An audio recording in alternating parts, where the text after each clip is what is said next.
Hola a todos. Hace un poco de química. Vamos a continuar con la explicación del tema de leyes fundamentales de química. Y para ello vamos a definir el concepto de mol, que mide la cantidad de sustancia. Una forma de explicar el concepto de mol de manera sencilla es haciendo una analogía con el término docena. Una docena son siempre 12 cosas. Por ejemplo, una docena de huevos de codorniz son 12 huevos de codorniz. Una docena de huevos de gallina, 12 huevos de gallina. Una docena de huevos de avestruz, 12 huevos de avestruz. Pero la masa de cada una de estas docenas es distinta. No es lo mismo la masa de un huevo de avestruz que de un huevo de gallina y que de un huevo de codorniz. Bueno, pues lo mismo pasa con el concepto mol. Un mol son 6,023 por 10 elevado a 23 partículas, siendo estas partículas átomos o moléculas. Es como lo mismo que decir que una docena son 12 cosas. Bueno, pues nuestras cosas son átomos o moléculas. Ese número 6,023 por 10 elevado a 23 se conoce como el número de Avogadro. Pero en masa equivale a la masa molecular de la sustancia en gramos. Por lo tanto, los moles que tenemos los podemos calcular como masa partido de masa molecular. De ahí que un mol de moléculas de agua sea distinto en gramos a un mol de moléculas de amoníaco. En ambos casos son 6,023 por 10 elevado a 23 moléculas, pero la masa de un mol de agua es distinta a la masa de un mol de amoníaco, porque las masas moleculares son distintas. Y si tenemos un gas en condiciones normales de presión y temperatura, es decir, presión en una atmósfera y temperatura 0 grados centígrados, o sea, 273 Kelvin, un mol equivale a 22,4 litros. Es lo que se conoce como volumen molar. Vamos a ver un ejercicio en modo de ejemplo. Supongamos que tenemos 100 gramos de agua. Me dan las masas atómicas de hidrógeno y oxígeno.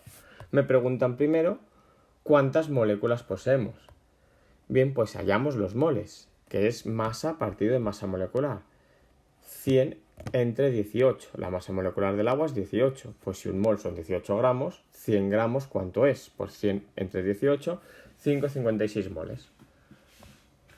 Como un mol son 6,023 por 10 elevado a 23 moléculas, si no tenemos un mol, sino que tenemos 5,56, tendremos X moléculas. Resolvemos la regla de 3 y tenemos cuántas moléculas de agua poseemos. Otro apartado.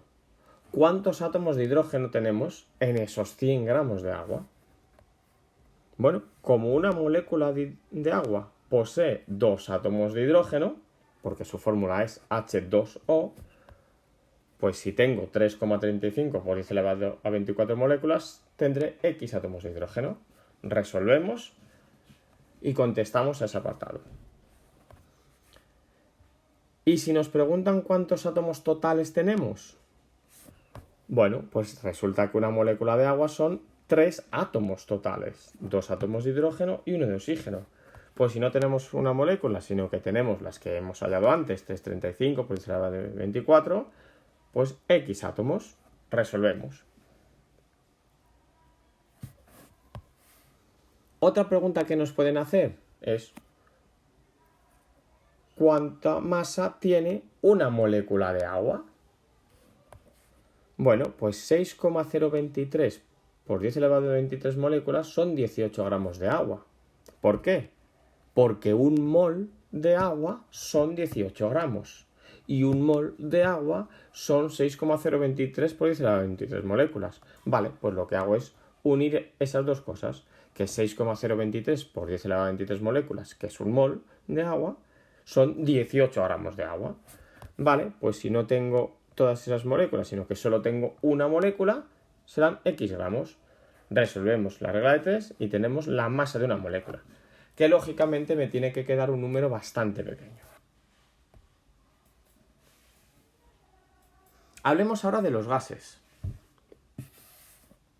concretamente de la teoría cinético-molecular.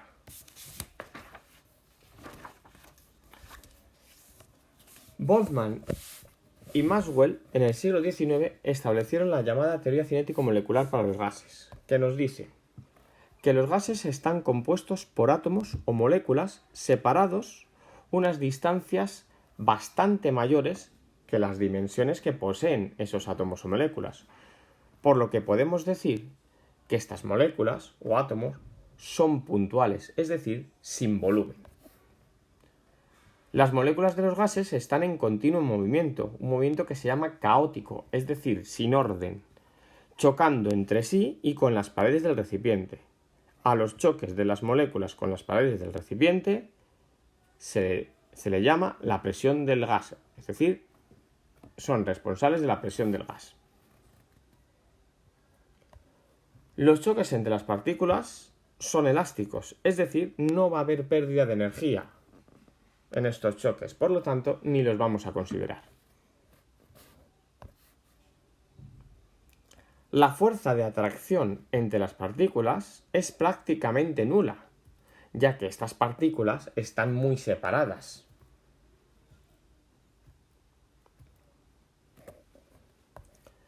Y la energía cinética de las moléculas, de las partículas de un gas, es proporcional a la temperatura de dicho gas. A más temperatura, las partículas se mueven más rápido.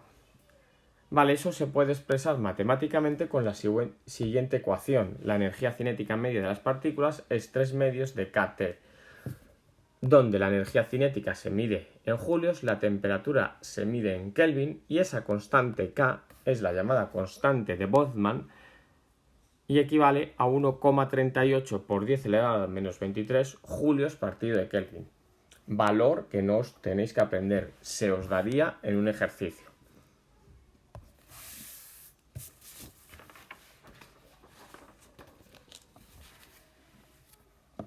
Hablemos ahora de las distintas leyes de los gases. Empecemos por la llamada ley de Charles, que trabajó a presión constante y dedujo la relación entre volumen y temperatura de un gas, que es que volumen y temperatura son directamente proporcionales. Si aumentamos la temperatura de un gas, las partículas del gas se van a mover más rápidamente y como estamos trabajando a presión constante, quiere decir que las paredes de ese recipiente van a ser móviles. Entonces, como las partículas se están moviendo más rápidamente, golpean más veces con las paredes del recipiente y aumentan el volumen. Por lo tanto, volumen 1 partido de temperatura 1, es decir, volumen y temperatura en unas determinadas condiciones de ese gas, es igual a volumen 2 partido de temperatura 2, es decir, volumen partido de temperatura en otras condiciones de ese gas. Volumen se va a medir en litros y temperatura en Kelvin. Ley de Gay-Lussac trabajó a volumen constante y dedujo que la presión y la temperatura del gas son directamente proporcionales. Es decir, a mayor temperatura, mayor presión. Si aumenta la temperatura de un gas, las partículas de este gas se mueven cada vez más rápidamente, con lo que van a chocar más veces con las paredes del recipiente. Como el volumen en este caso es fijo, eso provoca un aumento de la presión. La presión se va a medir en atmósferas y la temperatura en Kelvin. Ley de Boyle y Mariotte. Trabajó a temperatura constante y dedujo que presión y volumen son inversamente proporcionales. Es decir, cuando se disminuye el volumen de un gas, las partículas de este gas, al tener menos espacio, van a chocar más veces con las paredes del recipiente, con lo cual la presión va a aumentar. Presión se va a medir en la atmósfera y volumen en litros. Hablemos ahora de los gases ideales, que es como vamos a considerar a la mayoría de los gases en casi todas las condiciones. De las tres leyes anteriores se llega a la conclusión de que presión por volumen partido temperatura es igual a presión por volumen partido temperatura en otras condiciones de ese mismo gas. Es decir, que presión por volumen partido temperatura es constante. Y por la hipótesis de Avogadro, para una misma presión y temperatura, a mayor volumen, mayor número de moléculas. Y si hay mayor número de moléculas, va a haber mayor número de moles. Es decir, P por V partido de T depende del número de moles. Es proporcional al número de moles.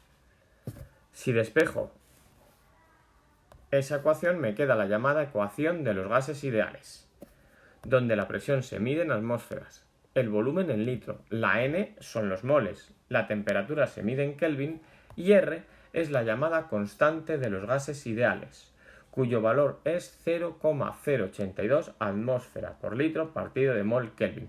Este valor sí que lo debéis saber.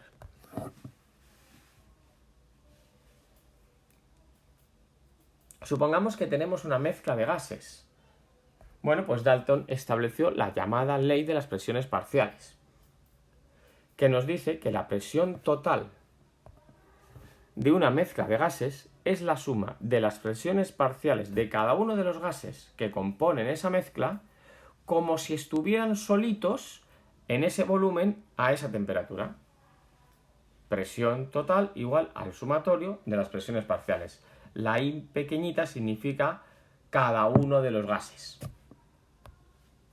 Bueno, establezcamos la ley de los gases ideales para uno de esos gases. P por V igual a N por R por T. Y la I para hacer referencia a que se trata de un gas solo. Si despejamos presión, me queda moles de ese gas por R por T partido por volumen. La presión total será la suma de las presiones de cada uno de los gases de esa mezcla. Presión 1 más presión 2 más presión 3, etc. O sea, moles 1 por RT partido de volumen más moles 2 por RT partido de volumen, etc. Es decir, sacando factor común, será igual a la suma de todos los moles por RT partido de volumen. Y la suma de todos los moles son los moles totales. Por lo tanto, la presión total va a ser moles totales por R por T partido de V. Si relacionamos presión parcial de uno de los gases entre la presión total de todos los gases, de la mezcla total, pues me queda esa expresión, donde RT partido por V, al ser constante, se puede simplificar. Y me queda esa relación, que presión parcial de un gas partido de la presión total es igual a los moles de ese gas partido de los moles totales. Si despejamos la presión parcial del gas individual, nos queda esta expresión, donde esa relación entre los moles se llama la fracción molar del gas I, del gas individual. Moles de ese gas partido de moles totales. Con lo cual me queda esa expresión de esta forma, donde XI es la fracción molar del gas I. Hasta luego.